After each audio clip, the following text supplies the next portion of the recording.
قد قمت بالصدق والإخلاص والزهد والاجتهاد وفي الوعد والعهد وكل أهل تقى والزهد والجهد يدعوك يا غوث الأعلم هي الدين.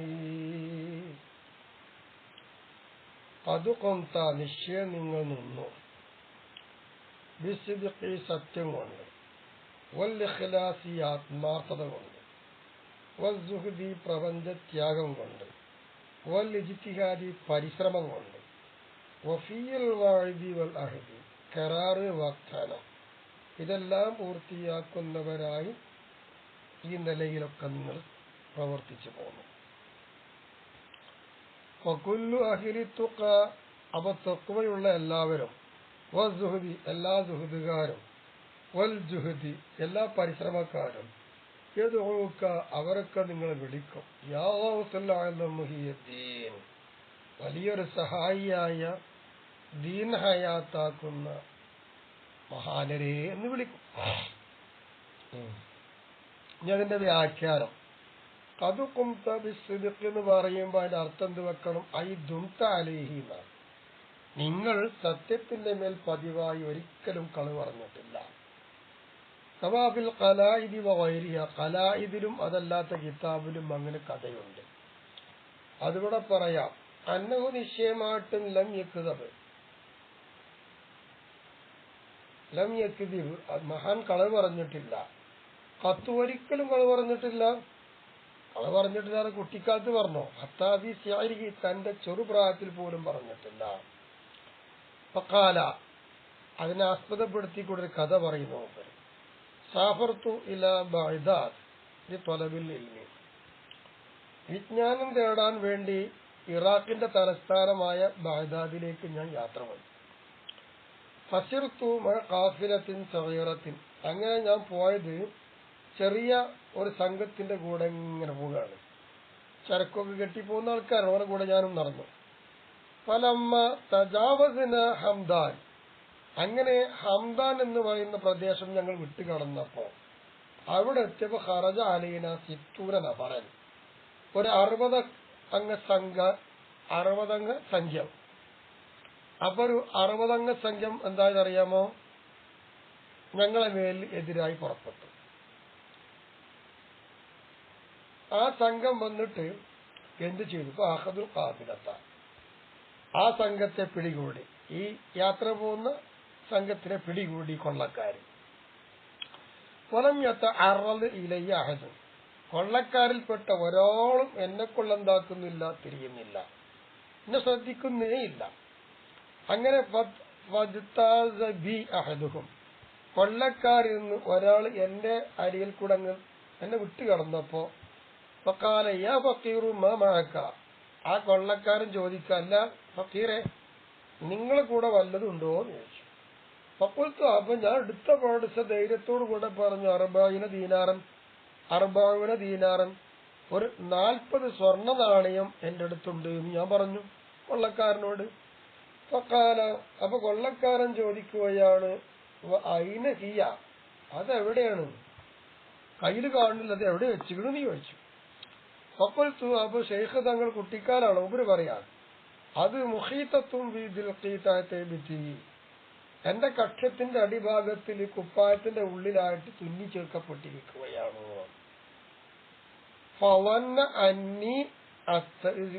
അപ്പൊ ഈ കൊള്ളക്കാരൻ വിചാരിച്ചത് ഞാൻ ഈ മറുപടി പറഞ്ഞപ്പോ അയാളെ പരിഹസിക്കുകയാണെന്നാണ് അയാൾ ചിന്തിച്ചത്. സൻസ്വറഫോ അയാൾ അങ്ങോട്ട് പോയി. അപ്പൊ മറ ബി ആഹറു കൊള്ളക്കാരിൽപ്പെട്ട മറ്റൊരു കൊള്ളക്കാരൻ എന്റെ അരികിൽ കൂടെ നടന്നു പോകുകയാണ്. അപ്പൊ കാല മിസ്ലമ കാൽ അവലു ആദ്യത്തെ ആള് ചോദിച്ചതുപോലെ തന്നെ എന്നോട് ചോദിച്ചു ഫക്കീറെ വല്ലതും കയ്യിലുണ്ടോ എന്ന് ചോദിച്ചു. അപ്പൊ ഞാൻ എന്താ മറുപടി? അജബ്തൂക ജവാബിൽ അവലി ഞാൻ ആദ്യം പറഞ്ഞതുപോലെ തന്നെ മറുപടി പറഞ്ഞു, മാറ്റല്ല. എന്റെ കുപ്പായത്തിന്റെ എന്റെ കക്ഷത്തിന്റെ അടിഭാഗത്ത് തുന്നിച്ചേർത്തിട്ടുണ്ട് എന്ന് പറഞ്ഞു. അങ്ങനെ തറക്കനി അയാളും എന്നെ ഉപേക്ഷിച്ച് പോവുകയാണ്. എന്നിട്ടോ അവരുടെ നേതാവിന്റെ അടുത്തേക്ക് അവർ രണ്ടുപേരും ചെന്നു. എന്നിട്ട് ഈ രണ്ടാളുകളും എന്നിൽ നിന്ന് എന്ത് കേട്ടോ അതേ വിവരം ചെന്നുകൊണ്ട് അവരുടെ നേതാവിനോട് പറഞ്ഞു. അലയ്യ ബിഹി, എന്നാ നിങ്ങൾ ആ കുട്ടിനെ കൊണ്ടുവരണം എന്റെ അടുത്തേക്ക് പറഞ്ഞു. ആളെ കൊണ്ടുവരുന്നു. അങ്ങനെ തീയ ബിഹി ഇലഹി, അദ്ദേഹത്തിനെ കൊള്ള എന്നെ കൊണ്ടുപോകപ്പെട്ടു. അപ്പൊ അദ്ദേഹത്തിന്റെ അടുത്തേക്ക് എന്നെ കൊണ്ടുപോയി. അപ്പൊ ചെന്ന് നോക്കുമ്പോ കാണ രംഗം ഫഇദാഹും അലാ തല്ലിൻ യഖ്തസിമൂന അംവാൽ ഖാഫിലത്തി. ഈ കൊള്ളക്കാര് പിടികൂടിയതായിരിക്കുന്ന യാത്ര സംഘമായ കാഫില സംഘം, ഓല കൂടെ സ്വത്തുണ്ടാവുമല്ലോ, ഈ സ്വത്തുക്കൾ മുഴുവനും കൂടിയിട്ട് അവർ ഇങ്ങനെ കൊള്ള ചെയ്യണം. ചെറു കുന്നിന്റെ അടുത്ത്, ഒരു കുന്നിന്റെ മുകളിലാണ്, ചെറിയ കുന്നാണ്, അതിന്റെ മുകളിൽ വെച്ചിട്ട് ഇവർ സ്വത്തൊക്കെ ഇങ്ങനെ ഓഹരി ചെയ്യുകയാണ്. അപ്പോഴാണ് ഞാൻ അവിടെ ചെന്നത്. എന്നോട് കൊണ്ടുപോയത് അപ്പോഴാണ്. ഫഖാലലിമാമാക്ക, അപ്പൊ കൊള്ളത്തലവ എന്നോട് ചോദിക്ക, കുട്ടി വല്ലതും നിന്റെ കയ്യിലുണ്ടോ ചോദിച്ചു. കൊഴുത്തു, ഞാൻ പറഞ്ഞു കൊഴുത്തു അവല, ഞാൻ എങ്ങനെ ആദ്യം അതുപോലത്തെ പറഞ്ഞുണ്ടല്ലോ, 40 സ്വർണ്ണ നാണയം എന്റെ കയ്യിലുണ്ട്. അത് എന്റെ ഈ കുപ്പായത്തില് കക്ഷത്തിന്റെ അടിഭാഗത്തായി തുന്നിച്ചേർത്തിട്ടുണ്ട് എന്ന് പറഞ്ഞു. ഫഅമറ ബിദൽഖി, അപ്പൊ പിന്നെ എന്റെ ആ കുപ്പായത്തിന്റെ അടിഭാഗത്ത് ചേർത്തതല്ലേ ആ തുന്ന്, അപ്പൊ ആ ദൽക്ക് കൊണ്ട് രാജാവ് കൽപ്പിച്ചല്ല, കൊള്ളത്തലവ് കൽപ്പിച്ചു. ഫഫതഖ, അങ്ങനെ സഞ്ചിൽ കീറിപ്പൊളിച്ചു, കുപ്പായം കീറിപ്പൊളിച്ചു. പൊളിച്ചു നോക്കുമ്പോ വജദ ഫീഹി മാ ദക്കർതു, ഞാൻ പറഞ്ഞ സംഖ്യയിലുണ്ട്, അതങ്ങനെ തന്നെ കാണുന്നുണ്ട്. അപ്പൊ മഹാ അത്ഭുതമായി കൊള്ളക്കാരൻ.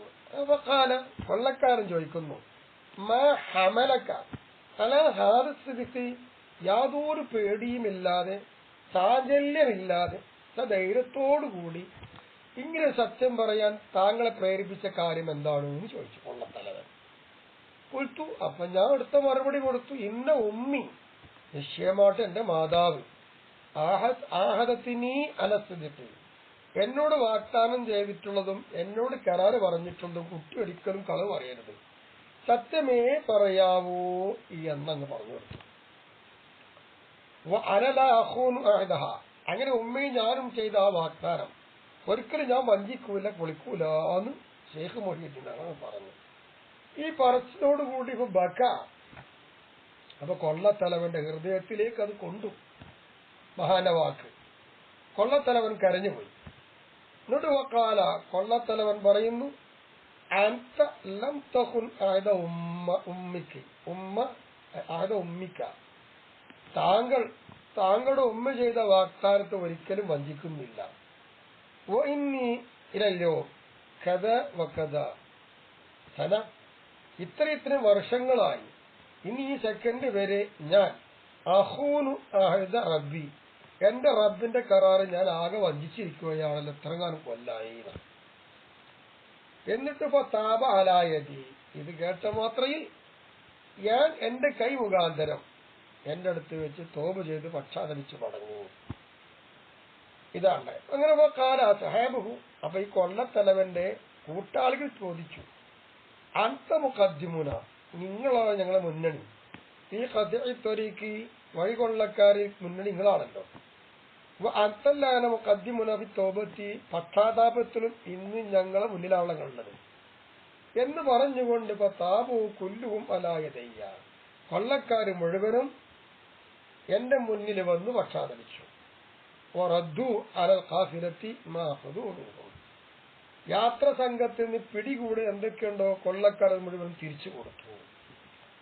പോഹും അവലു മന്താപ അലായതയ്യ, എന്റെ മുന്നിൽ വെച്ച് തോപ ചെയ്ത ആദ്യത്തെ വിഭാഗം ഈ കൊള്ളക്കാരാകുന്നു. കേട്ടോ, മഹാനായ ഷെയ്ഖ് മുഹിയുദ്ദീൻ തങ്ങളുടെ യാത്രയിൽ തന്നെ അന്നേ കാലം വരെ നടന്നിരുന്ന കൊള്ളക്കാർ മുഴുവൻ മടങ്ങി, കൊള്ള നിർത്തി. സത്യത്തിന്റെ പവറാണത്. അതാണ് ഖദ് കുംത ബിസ്സദ്ഖി എന്ന് പറഞ്ഞത്. അതാണ് മുഹ്യിദ്ദീൻ മാലയിലും പറഞ്ഞത്, കളവ് പറയല്ല എന്നും ചൊന്നാരെ കള്ളന്റെ കയ്യില് പൊന്ന് കൊടുത്തോവർ എന്ന് മൊയ്തീൻ ശേഖർ പറയുക, മുഹ്യിദ്ദീൻ മാലയിൽ പറയാൻ കാരണം അതാണ്. അപ്പൊ ഇതാണ് സത്യത്തിന്റെ പവർ, സത്യമേ വിജയിക്കൂ. പിന്നെ പറഞ്ഞ പോലെ ഇഖ്ലാസ്, ഇഖ്ലാസ് കൊണ്ടും നിങ്ങളൊന്നും പതിവാണ്. ബഹുവ ഇഖ്ലാസ് എന്ന് പറഞ്ഞാൽ എന്താ? ഖാലിസത്തൻ ലഹു തആല, അള്ളാഹു തആലക്ക് തനിപ്പിച്ചാക്കുക ഇബാദത്ത്. ഒരാളും പങ്കില്ല, ഒരാളും കാണുന്നോ നോക്കുന്നോ വിഷയം, ഒരാളെ പറ്റി ചിന്തയില്ല. ഇബാദത്തൊക്കെ അള്ളാഹു തആലക്ക് തനിച്ചതാക്കി മാറ്റും. ഇതാണ് ഇഖ്ലാസ്. വലഹു ഇഖ്ലാസിന് സലാസു മറാത്തിബ, ഒരു 3 സ്റ്റാൻഡേർഡുകളുണ്ട്. ആലാഹ, ആ മർത്തബകളിൽ ഏറ്റവും ഉയർന്നു നിൽക്കുന്ന മർത്തബ ഏതാ അറിയോ? അല്ലാ തുരീദ ബി ത്വാഅത്തില്ലാഹി ഇവളം ഫി ദുനിയാ വൽ ആഖിറത്തി. ദുനിയാവിലായാലും ആഖിറത്തിലായാലും അല്ലാഹു തആലാക്ക് ഇബാദത്ത് ചെയ്യൽ കൊണ്ട് പകരത്തെ ഉദ്ദേശിക്കുന്നില്ല. അള്ളാഹ് പറഞ്ഞത് ഇബാദത്ത് ചെയ്യാനാണ്. ഞാൻ അള്ളാഹിന്റെ അടിമയാണ്, ഞാൻ ഇബാദത്ത് ചെയ്യുന്നു, ഞാൻ അള്ളാഹ്ക്ക് ഇബാദത്ത് ചെയ്യാണ്, അതിന്റെ ഫലമായി ഞാൻ ഒന്നും ഉദ്ദേശിക്കുന്നില്ല. ഇങ്ങനെ ഉദ്ദേശിക്കാതെ ചെയ്യുമ്പോൾ അതൊരു ഇഖ്ലാസ് ഉയർന്നതാണ്. അപ്പൊ ഈ ഇഖ്ലാസിലേക്കാണ് അൽ ഇഷാറത്ത് ചൂണ്ടിയിരിക്കുന്നത്. ആര്? ബിഖൗലി ശൈഖി അൽ ഇമാം സൈനുദ്ദീൻ മഅ്ബരി ഫിൽ അദ്കിയായി. അദ്കിയ എന്ന് പറയുന്ന കിതാബ് സൂഫീസാണ് വിശദീകരിക്കുന്നത്. എല്ലാ വിഷയത്തിലുണ്ടല്ലോ. അപ്പൊ ആ അദ്കിയയിൽ സൈനുദ്ദീൻ അൽ മഅ്ബരി എന്ന് പറയുന്ന വലിയ സൈനുദ്ദീൻ മഖ്ദൂം തങ്ങള് അത് ഗാനാണ്. ആ ഗാനം കൊണ്ട് ചൂണ്ടിയതും സൂചിപ്പിച്ചതും ഈ വലിയ ഏറ്റവും വലിയ ഉയർന്നു നിൽക്കുന്ന ഇഖ്ലാസിലേക്കാണ്. അതേതാ? അഖ്ലിസ് വദാ അല്ലാ തുരീദ ബിത്വാഅത്തിൻ ഇല്ല തഖർറുബ മിൻ ഇലാഹിക ബിൽ കലാം. നീ ഇഖ്ലാസ് ഉള്ളവനായിക്കോ. ഇഖ്ലാസ് എന്ന് പറഞ്ഞാല് അല്ലാഹു തആലക്ക് ഇബാദത്ത് ചെയ്യൽ കൊണ്ട് നിന്റെ പടച്ചോനായ നിന്റെ ഇലാഹായ അള്ളാഹുവിലേക്ക് അടുക്കുക മാത്രമാണ് ഉദ്ദേശിക്കേണ്ടത്. ഇത് ഏറ്റവും ഉയർന്ന ഇഖ്ലാസ് തന്നെയാണ്. ഫയുനാഫി, അങ്ങനെ വരുമ്പോൾ ഈ പറഞ്ഞ ഇഖ്ലാസിനോട് എതിരാണ് തലബു അജ്റിൽ ആഖിറത്തി, ആഖിറത്തില് കൂലി കിട്ടണം ഞാൻ ചെയ്യുന്ന ഇബാദത്തിന് തേടൽ ഇതിനെതിരാണ്. വലിത അതുകൊണ്ടല്ലേ കാലബാധകം ചില കവിതാക്കൾ പറഞ്ഞത് ലഹു ലം യഅ്ബുദു മിൻ ഖൗഫി നാരിൻ വലാ ശൗഖൻ ഇല്ലാ മാ ഫിൽ ജിനാനി. അല്ലാഹു തആലക്ക് അവർ ഇബാദത്ത് ചെയ്തിട്ടില്ല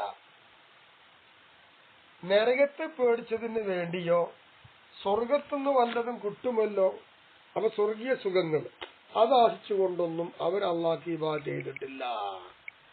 ഇതിലേക്കാണ് ഈ കവി ചൂണ്ടി പറഞ്ഞത്. എത്ര അർത്ഥവത്തായ വാക്കാണ്. ഹുവൽ ഇഖ്ലാസുൽ മുത്ലഖ്, ഇത് മുത്ലഖ് നിരുപാധികം ഇഖ്ലാസാണ്, ഒരു കൈതുമില്ല. ഹുവ ഇഖ്ലാസുസ് സിദ്ദീഖീന, ഇത് സിദ്ദീഖീങ്ങളുടെ ഇഖ്ലാസ് ഇതാണ്. അൽ മുഅബ്ബരി അൻഹു ബിഖൗലി സല്ലല്ലാഹു അലൈഹി വസല്ലം. ആ ഇഖ്ലാസിനെ തൊട്ട് നബിന്റെ വാക്കുകൊണ്ട് ഇബാറത്തിൽപ്പെട്ടിട്ടുണ്ടല്ലോ. എന്താണത്? അത്തഅബുദല്ലാഹ കഅന്നക തറാഹു ഫഇൻ ലം തകുൻ തറാഹു ഫഇന്നഹു യറാക എന്നാണല്ലോ. നീ അള്ളാഹുവിനെ കാണും പ്രകാരത്തിൽ അള്ളാഹ്ക്കിന് ഇബാദത്ത് ചെയ്യുക.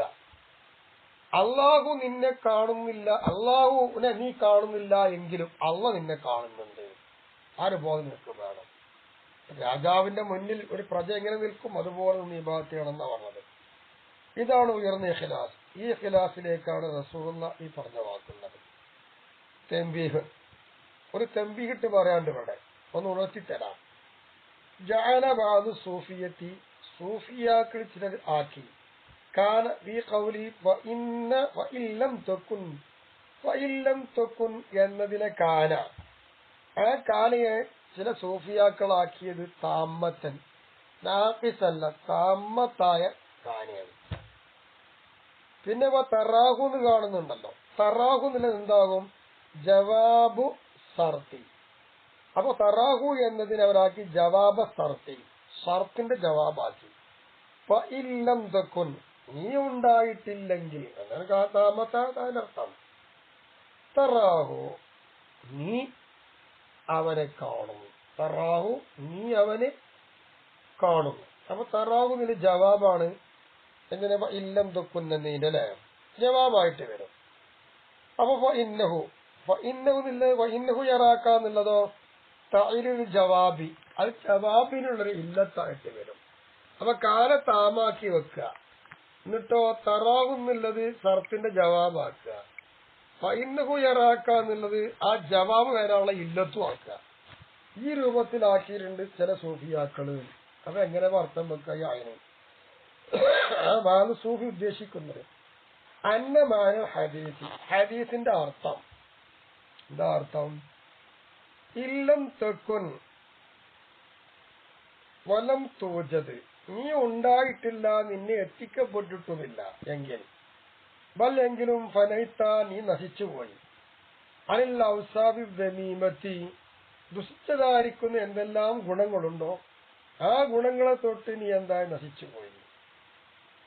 എന്നാൽ ഫറാഹു സുബ്ഹാനഹു, അങ്ങനെ വരികയാണെങ്കിൽ നീ അള്ളാഹുവിനെ കാണാൻ കഴിയും. ബി ഐനി ബസീറത്തിക്ക, നിന്റെ ഉൾക്കാഴ്ച എന്ന് പറഞ്ഞ കണ്ണുകൊണ്ട് കാണാൻ കഴിയുന്നു വെക്കുന്നതാണ്.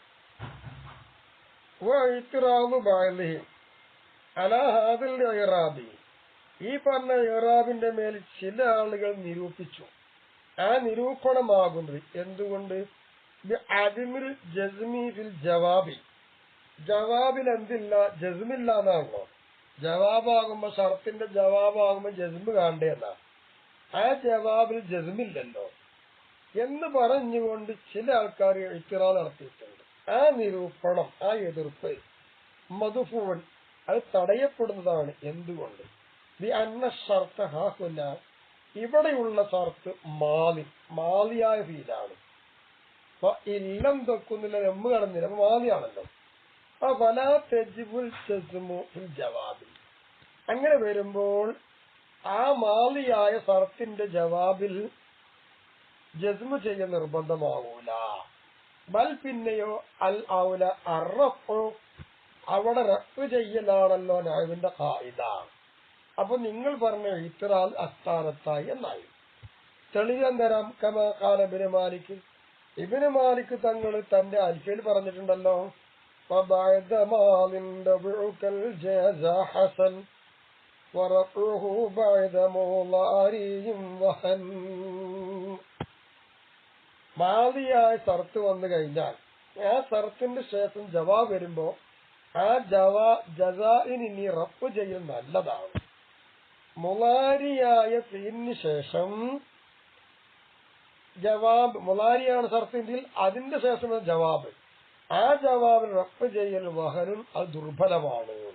അപ്പൊ മാലിയിൽ റഫ് ചെയ്യാം, അതല്ലേ ഇവിടെ ഉള്ളത്. അപ്പൊ ആ സംശയം തോന്നുന്നു. അതാ ഈ വിഷയം മനസ്സിലാക്കി. അപ്പൊ ഏറ്റവും ഉയർന്ന ഇഖ്ലാസ് പറഞ്ഞു കഴിഞ്ഞു.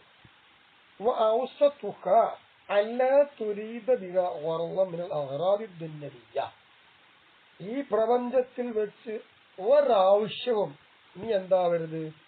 ഇബാദത്ത് കൊണ്ട് ഉദ്ദേശിക്കാതിരിക്കുക. ആഖിറത്തിൽ ഉദ്ദേശിക്കുക, അത് കുഴപ്പമില്ല. ദുനിയാവത്ത് ഒരു നേട്ടം ഉദ്ദേശിക്കരുത്. ഇതാണ് മധ്യമായ ഇഖ്ലാസ്. വലാ യുനാഫി ത്വലബു അജ്റിൽ ആഖിറത്തി, അപ്പൊ പിന്നെ ആഖിറത്തിന്റെ കൂലി തേടൽ ഈ പറഞ്ഞതിന് എതിരുണ്ടോ? ഇല്ല. ബൽ യുനാഫി ത്വലബുൽ അഗ്റാദി ദുന്യവിയ്യ, അപ്പൊ ദുന്യവിയായിരിക്കുന്ന എന്തെങ്കിലും നേട്ടമുണ്ടോ ആ നേട്ടം തേടലാണ് ഈ പറയുന്ന ഇഖ്ലാസിനോട് എതിര്.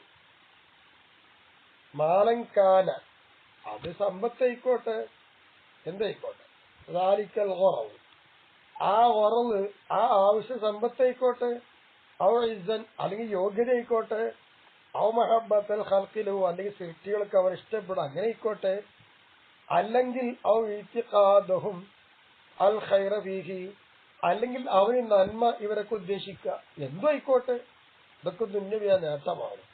ഇത്തരം നേട്ടം തേടൽ എന്താണ്? ഈ ഖിലാഫിനെതിരാണ്. ആഖിറത്തിലെ കൂലി തേടുന്നതിന് എതിരില്ല. വലുതാണ്. അതുകൊണ്ടല്ലേ ഇമാമുൽ ഗസാലി, ഇമാം ഗസാലി തങ്ങൾ പറഞ്ഞിട്ടുണ്ടല്ലോ, കമാ ഫി കിഫായത്തിൽ അത്ഖിയാ, കിഫായത്തിൽ അത്ഖിയ എന്ന് പറഞ്ഞ കിതാബുണ്ടല്ലോ, അതിൽ പറഞ്ഞതുപോലെ അന്ന അലാമത്തുൽ ഇഖ്ലാസി, ഒരാൾക്ക് ഇഖ്ലാസ് ഉണ്ടെന്നതിന്റെ അടയാളം അൻ യകുൽ ഖാതിറു, മനസ്സിന്റെ ഉള്ളിൽ ഉദിച്ചു വരുന്നത് ആവണം, അല്ലെങ്കിൽ ഹൃദയം യഇലിഹു ഫിൽ ഖൽവത്തി, ആ ഇഖ്ലാസുമായി ആരാരുമില്ലാത്ത സ്ഥലത്തും ഇണങ്ങിച്ചേരണം. കമാ യഇലിഹു ഫിൽ മലഇ, വൻ സംഘത്തിൽ കൂടി ഉണ്ടാകുമ്പോൾ ഇഖ്ലാസ് ഹൃദയത്തുമായി എങ്ങനെ ചേരുന്നുണ്ടോ, ആ വൻ സംഘത്തിൽ കൂടിയിരിക്കുമ്പോൾ ഇഖ്ലാസിനോട് മനസ്സ് എങ്ങനെ പൊരുത്തപ്പെടുന്നുവോ, ഇണങ്ങിച്ചേരുന്നുവോ, അതുപോലെ ഒഴിഞ്ഞ് ആരാരുമില്ലാത്ത സ്ഥലത്തും ഈ ഖിലാസ് കാണേണ്ടതുണ്ട് എന്നാണ് പറഞ്ഞത്. വലാ യകൂനു ഹുളൂറുൽ ഗൈരി സബബൻ ഫീ ഹുളൂറിൽ ഖാതിരി. മനസ്സിന്റെ അകത്തളത്തിൽ ഹൃദയത്തിൽ ഖുശൂ സന്നിധമാകുന്ന വിഷയത്തിൽ മറ്റൊരാള് ഇബാദത്ത് ചെയ്യുന്ന ആളെ മുന്നിൽ വരല് കാരണമാവാൻ പാടില്ല. അയാൾ വരുമ്പോൾ മാത്രമേ ഖലാസ് ചെയ്യ അങ്ങനത്തെ ആൾക്കാർ പറയണ്ട.